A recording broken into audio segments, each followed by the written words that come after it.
एक शानदार कपड़े पहनने वाली महिला उस दुनिया में चल रही है जो अब एक तबाह हो चुकी जमीन बन चुकी है। वो बार बार ज़ॉम्बी के हमलों से बचती रही, लेकिन इंसानी बचे हुए लोगों की दरिंदगी से नहीं बच सकी। यही था रोज की बदकिस्मती और शायद उसकी किस्मत भी, क्योंकि कुछ महीनों पहले ज़ॉम्बी वायरस पूरे विश्व में सैलाब की तरह फैल गया था। जो शहर कभी रोशनी और शोर से भरपूर थे, अब मौत की चुप्पी में डूबे हैं। दुनिया की आबादी में अब शायद 1% भी नहीं बची, लेकिन रोज किसी चमत्कार से इस हमले से बच गई। वो कई दिनों तक सीवर में छिपी रही। आज भूख ने उसे हद से ज्यादा मजबूर कर दिया था, इसलिए वह हिम्मत करके सड़क की तरफ बढ़ी। थकी हुई वो धीरे धीरे आगे बढ़ी, मगर उसके शरीर से आ रही खून की गंध ने ज़ॉम्बी का ध्यान खींच लिया। जब तक रोज को खतरा महसूस होता, वो ज़ॉम्बी सीधा उस पर झपट पड़ा। बिल्कुल मौत के मुंह में थी रोज कि तभी एक टोपी पहने अजनबी मर्द अचानक सामने आया। उसने ज़ॉम्बी का ध्यान भटका दिया और कई वारों में उसका सिर धड़ से अलग कर दिया। इस जान बचाने वाले शख्स के लिए रोज ने कोई शुक्रिया नहीं कहा, क्योंकि इंसानों के ही हाथों वो अभी अभी जुल्म झेल चुकी थी। मगर ये साफ था कि जैसन उन लुटेरों में से नहीं था। उसने देखा कि रोज के पास अपनी हिफाजत के लिए कुछ नहीं है, और शायद अगर कोई मदद न मिली तो वो आज की रात नहीं बच पाएगी। इसलिए जैसन ने उसे साथ चलने की पेशकश की। रोज ने कुछ सोचकर हामी भर दी, क्योंकि इस तबाही की दुनिया में जिंदा रहना सबसे बड़ा मकसद है। उसने अपने जज्बात समेटे और जैसन के पीछे चल पड़ी। जैसन ने बताया कि शहर के बीचों बीच शायद अभी भी कुछ जरूरी सामान मौजूद हो सकता है, और वहीं जाकर लंबे वक्त तक जिंदा रहा जा सकता है। रास्ते में दोनों ने आपस में काफी बातें की। बातों से पता चला कि यह वायरस बहुत ही अचानक फैला था। अधिकतर लोग तो भागने का मौका भी नहीं पा सके, और जैसन वो पहले किसी सरकारी विभाग में काम करता था। जैसन को दूसरों से ज्यादा तेज और समय पर जानकारी मिल रही थी। खबरें आने से पहले ही उसे पता चल गया था कि कई शहरों में भयानक हमले हो रहे हैं। हमलावरों को मरा हुआ घोषित किया गया था, मगर फिर भी वो चल फिर रहे थे। ये पूरी तरह से जिंदा मुर्दों की तरह थे। जैसन को इस वायरस के खौफ का अच्छी तरह अंदाजा था। वो तुरंत अपनी बेटी के घर की ओर भागा, मगर उसका सबसे बड़ा डर सच हो गया। वो औरत वायरस से संक्रमित हो चुकी थी। अब वो भी एक ज़ॉम्बी बन चुकी थी। उसके नंगे पांव कांच के टुकड़ों पर थे, मगर कोई एहसास नहीं। जैसे ही उसने किसी जिंदा इंसान को देखा, वो सीधे हमला करने लपकी। जैसन लगातार पीछे हटता गया और आखिरकार पास के कमरे में भागकर छिप गया। संक्रमित होने के बाद उसकी बेटी की ताकत भी बढ़ चुकी थी। जैसन बिल्कुल टूट चुका था, लेकिन मजबूरी में उसे ट्रिगर दबाना पड़ा और अपनी इकलौती संतान को खुद मार दिया। इस हादसे ने जैसन को अंदर तक तोड़ दिया।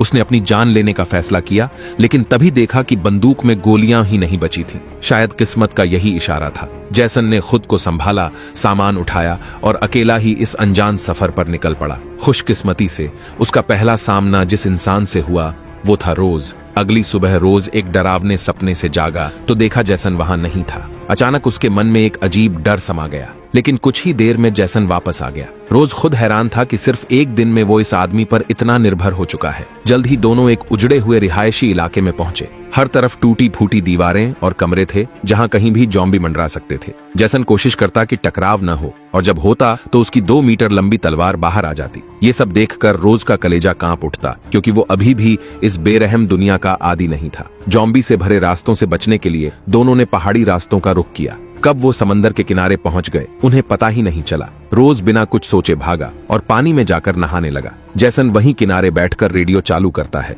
सरकारी चैनल अब भी बार बार वही बात दोहरा रहा था। फिलहाल सबसे जरूरी है वायरस पर काबू पाना, और सभी से अपील की जा रही थी कि बिना जरूरत घर से बाहर न निकलें। वो रोज को लेकर जंगलों से गुजरा। अचानक सामने से कुछ आवाजें आईं। जैसन ने तुरंत चुप रहने का इशारा किया और दोनों झाड़ियों में छुप गए। उन्होंने देखा कि 2 बचे खुचे इंसान पास आ रहे थे। उनकी बातचीत से पता चला कि पास में एक अस्थायी व्यापार बिंदु ट्रेडिंग पॉइंट है। जैसन को दिलचस्पी हुई और वो दोनों का पीछा करते हुए एक पहाड़ी गुफा तक पहुंच गया। उसे मालूम था कि यहाँ कुछ लोग सामान की अदला बदली कर रहे हैं, और वह कुछ पीने का साफ पानी लेना चाहता था। गेट पर मौजूद गार्ड ने वहां के इंचार्ज को बुलाया। रोज ने जैसे ही उसे देखा, वो तुरंत जैसन के पीछे छुप गया, क्योंकि वो वही आदमी था जिसने रोज के साथ ज्यादती की थी। बालों में छोटी बांधे हुए वो दरिंदा। छोटी वाले ने भी रोज को पहचान लिया और जैसन को इशारे में कहा कि वह इस औरत के बदले सामान ले सकता है। जैसन ने बिना कुछ कहे अगला कदम उठाया। उसने चुपचाप बंदूक उठाई और छोटी वाले को गोली मार दी। इस घटना के बाद रोज ने खुद से लड़ना सीखने की ठान ली। जैसन ने भी पूरा सहयोग दिया। उसका एक ही मकसद था, रोज जल्द से जल्द ताकतवर बने ताकि वो खुद की हिफाजत कर सके। इसके लिए उसने एक ज़ॉम्बी तक को बुलाया ताकि रोज उसे मारकर प्रैक्टिस करे। रोज ने भी उम्मीद से बढ़कर प्रदर्शन किया। शुरुआती डर के बावजूद उसने ज़ॉम्बी को बेधड़क मार गिराया। इसके बाद उनकी राह एक पत्थर की दीवार से रुक गई। बीच में एक संकरा गड्ढा था जो थोड़ा खतरनाक लग रहा था। अगर वो पहाड़ चढ़ते तो बहुत ज्यादा ताकत लगती। जैसन ने आखिरकार तय किया कि वो गुफा के रास्ते सीधे निकलेंगे, मगर आधे रास्ते में उसकी टॉर्च बंद हो गई। अब लौटना मुमकिन नहीं था। दोनों ने चमकने वाली स्टिक ली और अंधेरे में रास्ता टटोलते हुए आगे बढ़े। जैसे ही वो गुफा के अंतिम हिस्से के पास पहुंचे, सामने की ओर एक परछाई दिखी। जैसन कुछ समझा और तेजी से दौड़ पड़ा। गुफा से बाहर निकलते ही उसने एक प्यारी सी छोटी लड़की को देखा। वो भागती हुई अपनी माँ के गले लग गई।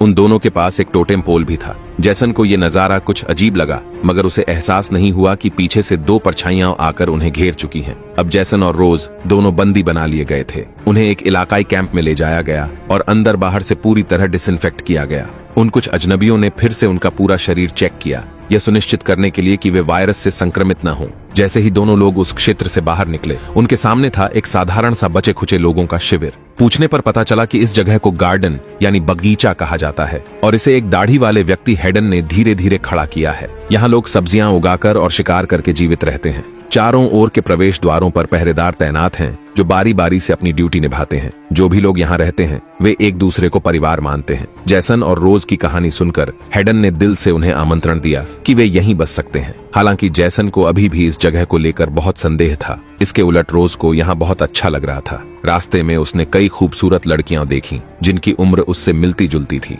खास तौर पर एक सुनहरे बालों वाली लड़की बहुत गर्मजोशी से पेश आई। उसने खुद रोज के लिए एक आरामदायक टेंट तैयार किया। दोपहर का खाना खाने के बाद जैसन रोज के पास आया और अपना प्लान बताया। जैसे ही अंधेरा हो, दोनों को ये जगह छोड़ देनी चाहिए, मगर रोज ये समझ नहीं पा रहा था। उसे तो यहाँ रहना ही बेहतर लग रहा था। न तो उसे हर वक्त ज़ॉम्बीज़ से लड़ना पड़ता, न ही इंसानों की चालबाजी से। जैसन का मानना था कि यूटोपिया जैसी किसी चीज का वजूद नहीं होता। जहाँ सब कुछ सुंदर लगे वहाँ जरूर कोई खतरा छिपा होता है। लेकिन रोज ने फिर भी जैसन से कहा कि कम से कम कुछ दिन रुककर इस जगह को पूरी तरह समझने के बाद कोई फैसला लें। उसी रात हेडन ने डिनर हॉल में एक भाषण दिया जिसमें वह भाईचारे, शांति और प्रेम की बातें कर रहा था। जैसन को ये सब दिखावा लगा, जबकि रोज पूरी दिलचस्पी से सुन रहा था। वो जल्दी ही वहाँ की कुछ महिलाओं के साथ घुल मिल गया। रात होते होते जब रोज टेंट में सोने जा रहा था, जैसन ने उसे एक तरफ खींचा। वो रात के अंधेरे में वहां से निकल जाना चाहता था, मगर रोज अब इस जीवन में रम चुका था और जाने को कतई तैयार नहीं था।